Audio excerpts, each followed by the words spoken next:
Welcome to my channel Baknoy TV. Huwag kalilimutan mag-subscribe at mag-likes para updated kayo sa mga bagong videos na i-upload ko. Ang pag-uusapan natin ngayon ay tungkol sa pagkadismaya ng taong bayan sa nabyayari sa Senado at Kongreso.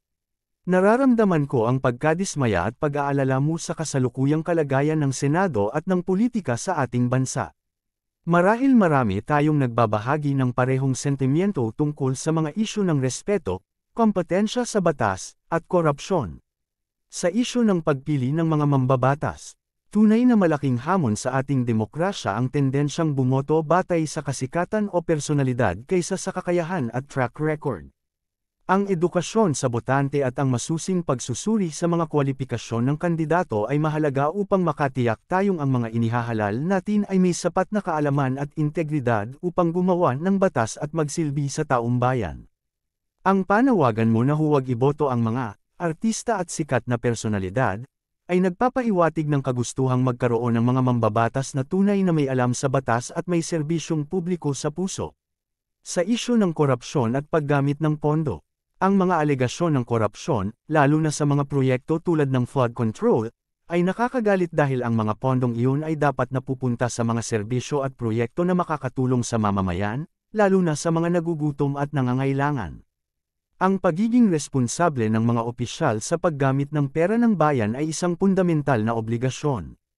Pagkilos para sa pagbabago, bilang mga mamamayan, narito ang ilang paraan upang makatulong sa pagbabago.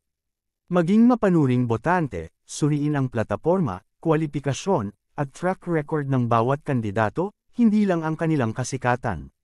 Panagutin ang mga opisyal, gamitin ang social media, at civil society organizations upang bantayan at panagutin ang mga nahalal na opisyal sa kanilang mga aksyon at desisyon.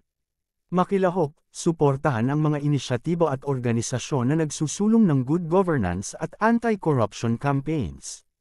Ang pag-asa para sa isang mas mahusay na Pilipinas ay nakasalalay sa ating kolektibong pagkilos at mas matalinong pagpili. Sa iyong palagay, anong mga konkretong reforma sa sistema ng eleksyon o sa batas ang makakatulong upang maging mas mahusay ang kalidad ng ating mga mambabatas? Wala nang magandang kalidad at talino ngayon ang mga senador, kung ihahambing mo noong araw na mga abogado ang ating mga mambabatas. Dahil sa ngayon ang mga botante ay nakatun sila sa kasikatan ng kandidato kahit walang alam sa batas. Basta artista, sikat ay kanilang iboboto. Kagaya ni Tulfo, Robin Padilla, Lito Lapid, Bongbong, Bato de la Rosa, Villar, Estrada, Villanueva, na mga wala naman alam sa batas hindi mga abogado. Kaya naging katatawanan na ang Senado. Hanggang dito na lang ang video na ito. Thank you for watching.